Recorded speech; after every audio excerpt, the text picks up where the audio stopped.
Et nous lirons ensuite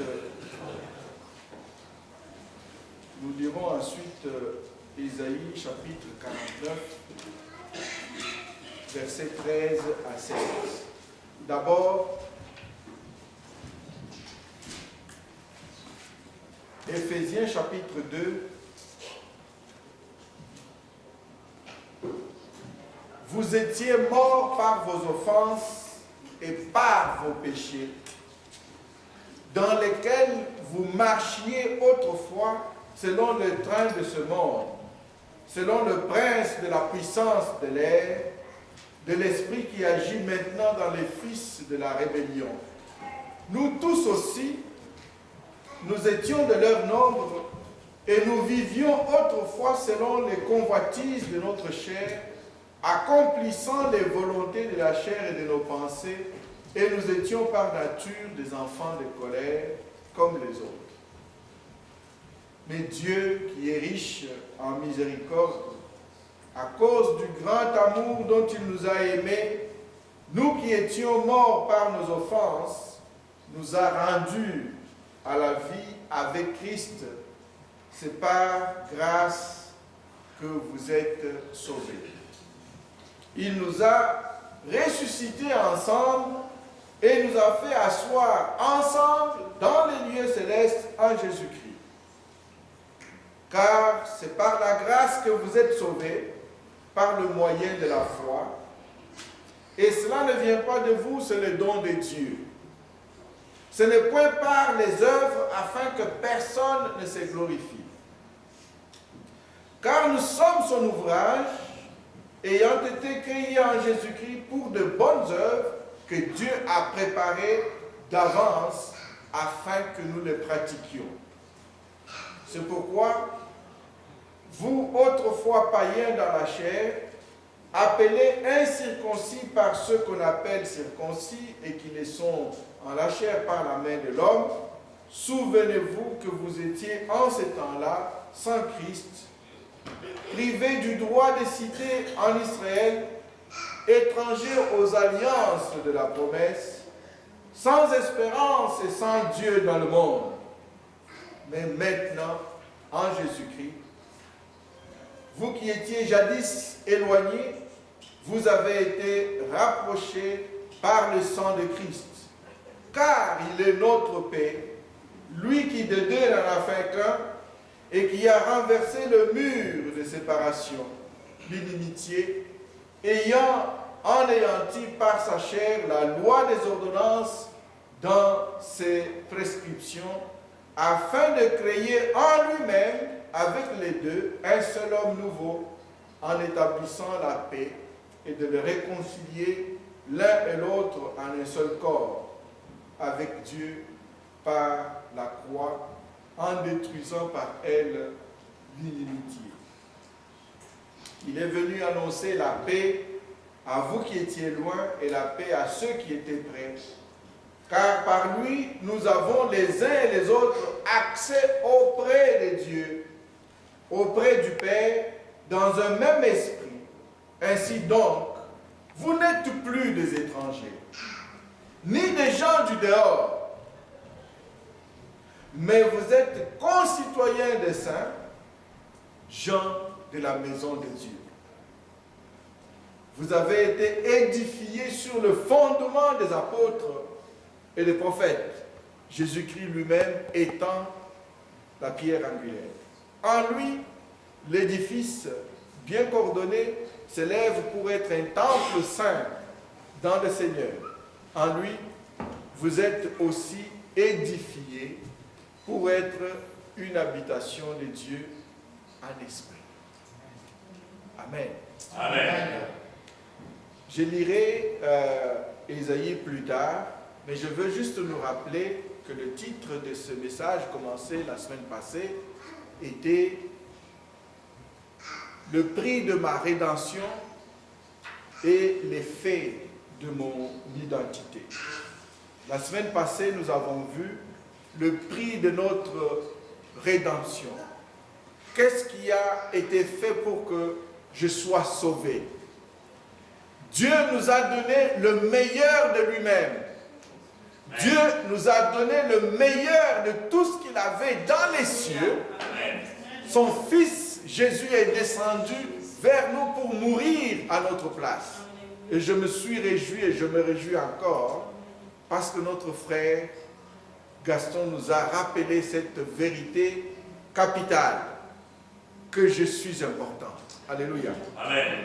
Ce qui veut dire que ce matin, lorsque j'ai quitté la maison, je me disais, je vais aller à la rencontre de personnes les plus importantes. Je vais rejoindre la communauté des hommes importants, Amen. des femmes importantes, des jeunes importants. Je suis important, j'ai du prix aux yeux de Dieu. Quand le Dieu Tout-Puissant trouve que je vaux si cher, pour que Pierre dise, vous n'avez pas été racheté par l'or ou l'argent. Nous savons que ce sont les métaux les plus précieux encore aujourd'hui. Ça a toujours été comme ça. Depuis que le monde existe, l'or est toujours important. Et Pierre dit, mais vous n'avez pas été racheté par de l'or. Vous avez été racheté par le précieux sang du Fils de Dieu. Quand Dieu accepte de se donner pour moi, ça veut dire que je suis important, n'est-ce pas? Alors, considérons-nous, voyons-nous, examinons-nous toujours comme des personnes les plus importantes. J'ai du prix aux yeux de Dieu. Je suis tellement important que Dieu a payé cher pour m'avoir. Bien aimé, cette vérité est tellement importante, tellement capitale, que même dans les cieux, sa compréhension n'est pas toujours garantie à tous. La Bible déclare que les anges plongent leur regard dans l'évangile pour essayer de comprendre qu'est-ce qui se passe. Pourquoi cet être si fragile, cet être si fragile que Dieu a créé de ses propres mains, Dieu lui a-t-il donné tant de place, tant d'importance, au point que le Fils de Dieu est mort pour cet être, l'homme. Nous sommes importants. Je suis important. Alléluia. Amen. Notre importance est telle que non seulement j'ai été racheté, mais j'ai été fait aussi citoyen céleste. Je suis citoyen du royaume des cieux. Amen. S'il y avait des votes là-bas au ciel, le Seigneur m'appellerait au vote. Amen. Parce que j'ai le droit de citer, comme Paul dit ici, vous avez maintenant le droit de citer. Vous avez le droit de vivre dans la ville de Dieu. Dans la cité, dans la nouvelle Jérusalem, vous avez le droit de citer. Vous pouvez rester à Jérusalem parce que c'est votre ville. Vous êtes originaire de cette ville. Amen. Par Jésus-Christ, nous avons maintenant accès à Dieu. Si j'ai accès à une autorité la plus importante sur la terre, je suis alors un être particulièrement important. Toutes les autres personnes, lorsqu'ils sauront que je peux avoir accès à cette autorité-là, ils viendront, ils souhaiteront que j'intervienne auprès de cette autorité en leur faveur. Et Paul dit, maintenant, vous avez accès à Dieu. Vous avez accès auprès de Dieu, du Créateur, du Tout-Puissant. Quand on l'appelle Elohim, on veut dire tout simplement, il a la toute-puissance de création. Il crée, il appelle à l'existence ce qui n'existe pas. Il a appelé du néant tout ce qui existe aujourd'hui. Vous savez, le frère nous a rappelé ici juste quelques éléments de réalité physique de notre univers. Que le point le plus profond dans le Pacifique se situe à 12, pas 12 kilomètres, 12 000 kilomètres. Imaginez, c'est comme quitter par exemple ici jusqu'à aller en Afrique. C'est vrai, ça fait à peu près 8-16 heures. Donc, imaginez que si on devait utiliser le même engin à la même vitesse, ça prendrait des heures et des heures pour atteindre le point le plus profond dans les océans.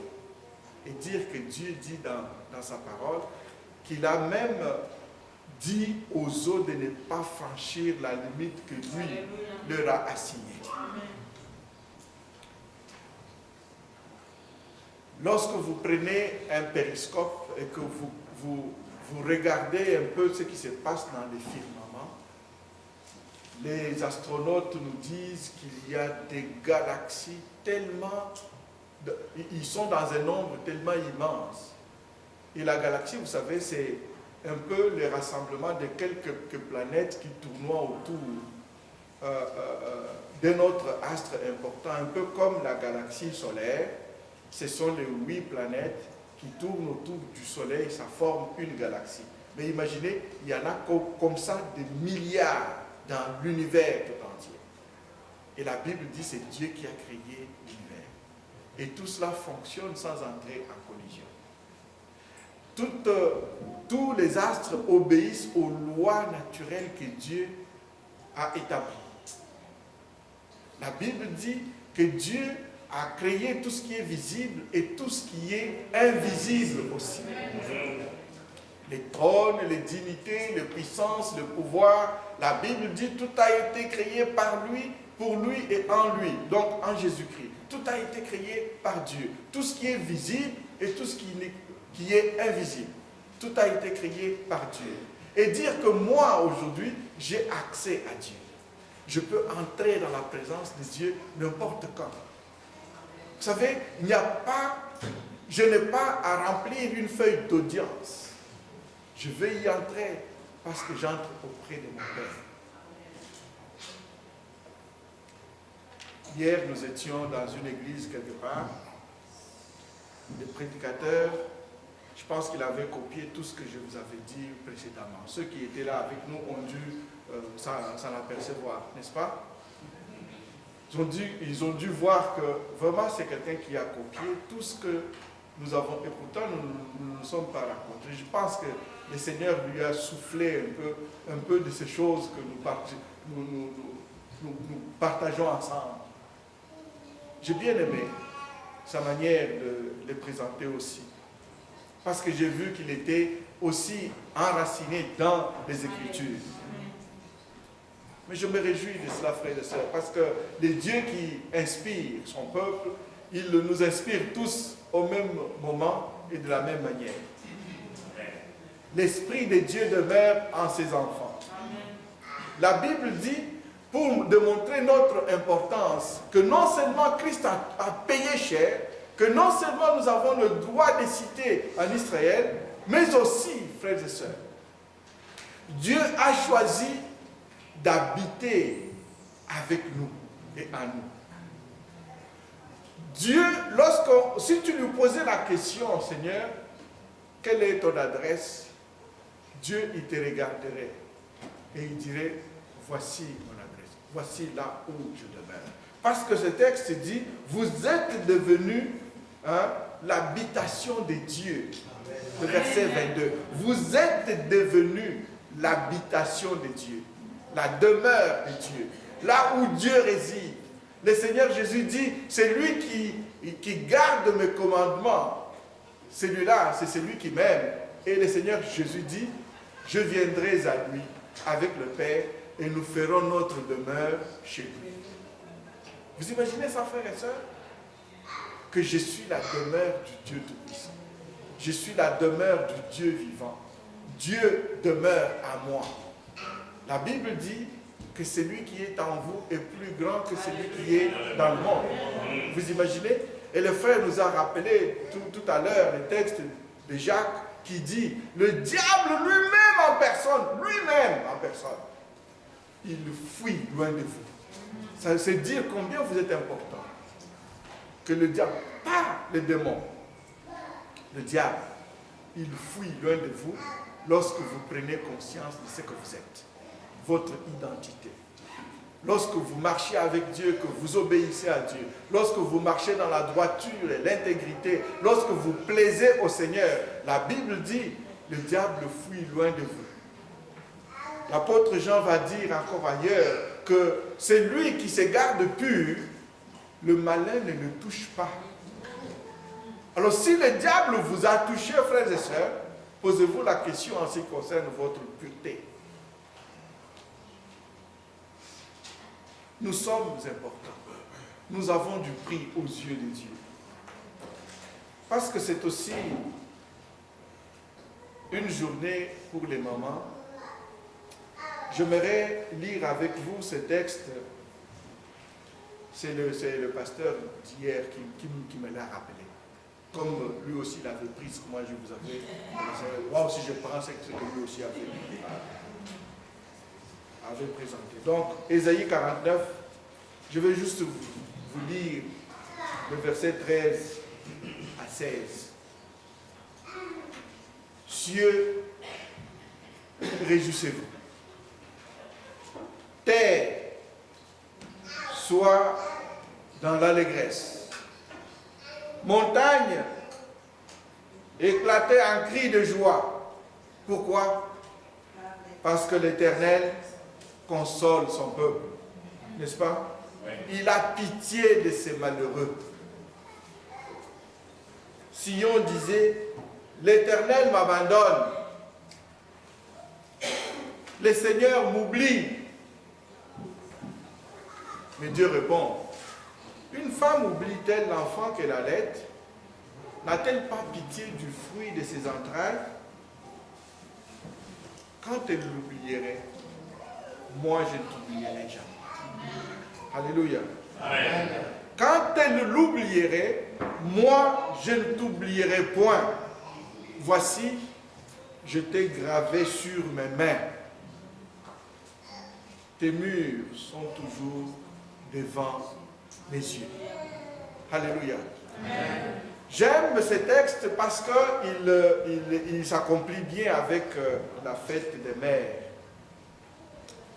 Une maman, c'est important, n'est-ce pas? Oh oui. Une maman, c'est important, n'est-ce pas? Oui. Une maman, c'est important, n'est-ce pas? Oui. Ah voilà, ça commence à aller maintenant. Une maman, c'est tout ce que nous avons de précieux. Une maman, c'est une maman. Quand elle n'est pas là, c'est pas que je suis contre les papas, mais dans la maison, là, quand la maman n'est pas encore là, tout semble tourner en rond, n'est-ce pas? On dirait que les choses ne fonctionnent pas. Dès qu'elle est là, même le papa se réjouit, même quand il fait semblant de ne pas se réjouir. Quand elle est là, le papa semble même réaliser que maintenant, tout va aller. On est vraiment bien quand la maman est là. On dirait qu'elle, c'est elle qui tient toute la famille. Tout tourne autour d'elle. Elle sait. Si je peux demander, si je posais la question au papa, je n'oserais pas le faire. Parce que je sais que les réponses qu'on va me donner ne seront toujours pas correctes. Si je peux demander quelle est la pointure de tel enfant dans la maison, je sais que les papas ne le sauront peut-être pas. Mais la maman sait. Quelle est la taille de la chemise, hein, la grandeur qu'il faut pour tel enfant ou pour tel autre. Le papa va risquer même de me donner la pointure de l'enfant quand elle avait 1 an, alors que l'enfant a déjà maintenant peut-être 6 ans. La maman, quand elle est là, on sent, on se sent bien. Surtout si elle se dirige vers la cuisine, on sait que tout va aller. N'est-ce pas? Amen. Lorsque c'est papa qui passe à la cuisine, Seigneur, s'il te plaît, fais qu'il recule. Qu'il laisse la place à maman. C'est vrai qu'il y a des papas qui sont aussi cordon bleu. Hein? Ah oui. Mais ça n'arrive pas toujours toutes les semaines. C'est vrai, on parle des mamans. Et Dieu va aussi utiliser des fois l'image de la maman pour parler à son peuple important. C'est ça le lien que je voudrais que nous fassions aujourd'hui, frères et sœurs. Pour que nous comprenions combien nous sommes importants aux yeux de Dieu, Dieu va utiliser l'image de notre monde, l'image à laquelle nous sommes habitués. Que pour une maman, son enfant est très, très important. Son enfant, la maman peut donner tout ce qu'elle a pour lui ou pour elle. Il y a des mamans qui ont même sacrifié leur avenir tout simplement pour se consacrer à l'éducation de leur enfant. Il y a des mamans très intelligentes qui ont tout quitté, tout abandonné en disant, si je continue de faire ça, mes enfants ne seront pas bien élevés. Elles ont tout sacrifié pour se donner à leurs enfants, démontrant que entre sa carrière professionnelle et son enfant, l'enfant est beaucoup plus important. La maman nous donne encore cette image de Dieu. Dieu a trouvé combien nous sommes importants. Mais comme dans notre monde, pour que nous comprenions comment nous sommes importants aux yeux de Dieu, Dieu se sert des images sociales, des images familiales. Parce qu'une femme ne peut pas abandonner son enfant. Dieu va dire, vous aussi, vous êtes tellement important à mes yeux que je vais vous comparer à ce que les femmes font. Vous savez qu'une maman ne peut pas abandonner l'enfant qu'elle allait, n'est-ce pas? Elle va tout faire, elle va tout donner, elle va se couper en quatre pour que l'enfant soit toujours bien et content. Elle va tout faire. Dieu va dire, ne dites jamais que l'Éternel m'a abandonné. Ne dites jamais cela. Je sais que parmi nous, en ce moment, il y a des hommes et des femmes qui passent par des temps difficiles. Des hommes et des femmes qui vivent peut-être des situations si particulièrement difficiles qu'elles se sentent seules. Parfois, certaines ont dû dire, Dieu, où es-tu? Seigneur, où es-tu? D'autres parmi nous font face à des maladies qui font peur. Et elles peuvent se poser des questions. Seigneur, où es-tu? Pourquoi m'as-tu abandonné? Comme Israël autrefois, comme Sion autrefois, qui avait dit, l'Éternel m'abandonne, le Seigneur m'oublie, Dieu ne se souvient plus de moi. Parce que s'il se souvenait de moi, pourquoi est-ce que je vis ce que je vis? Pourquoi est-ce que ça n'arrive qu'à moi? Ce matin, on me rapporte qu'il y a une sœur dont l'enfant est malade, un couple que nous connaissons bien, l'enfant est malade. À l'hôpital, les médecins font des examens, ils ne trouvent rien, mais l'enfant est malade. Et ça fait un certain temps que l'enfant va toujours à l'hôpital, passer toujours des jours et des jours à l'hôpital, et ça inquiète les parents. Alors la maman, avec des yeux embués, avec